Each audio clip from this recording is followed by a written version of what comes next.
ကျမကိုရန်ပြီးတော့နောင်ချိုမှာအလုပ်တော်လုပ်ခဲ့ပါတယ်။အဲ့ဒီမှာလူတွေက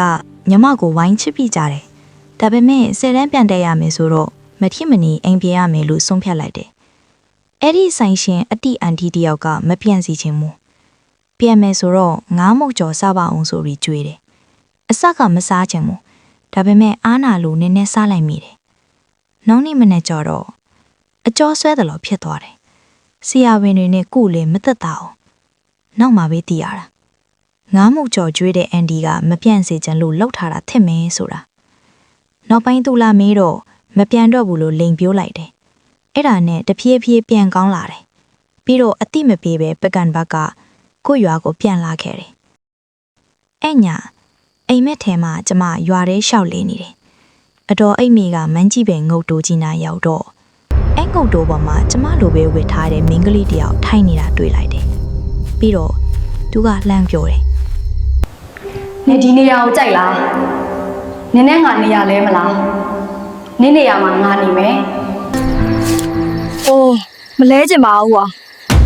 ကျမညင်းလိုက်တော့ရုပ်ပြက်ဆင်းပြက်ကြီးဖြစ်လာပြီ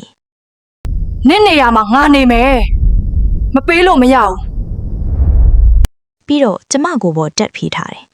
ခြေတော့ကနေစပြီးတတက်ကြီးဖိအောင်လုပ်တယ်ကျမလုံးဝမလုံနိုင်ဘူးဖျားစာလည်းမရွတ်နိုင်ဘူးလေပင်တိုင်းထီရောက်လာတော့အတက်ရှူကြက်လာတယ်အဲ့ချိန်မှာဆရာတော်ဦးစင်းပြောခဲ့တာအမှတ်ရသွားတယ်ကျမဖျားတွေကိုအာယုံပြုတယ်ဒါပေမဲ့မထင်ရှားဘူးပေါ်လာတာတွေကနောက်ဆုံးမှာတော့ရွှေစည်းကုံဈေးဒီကိုအာယုံပြုတ်နိုင်ခဲ့တယ်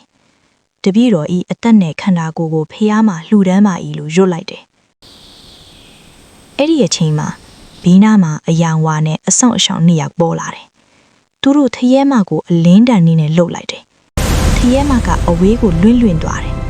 နောက်ဆုံးမှာတော့သူကကျမကိုလက်ညှိုးထိုးပြီး နင်းနဲ့ငါမပြီးသေးဘူးနင်းတတိထားနေ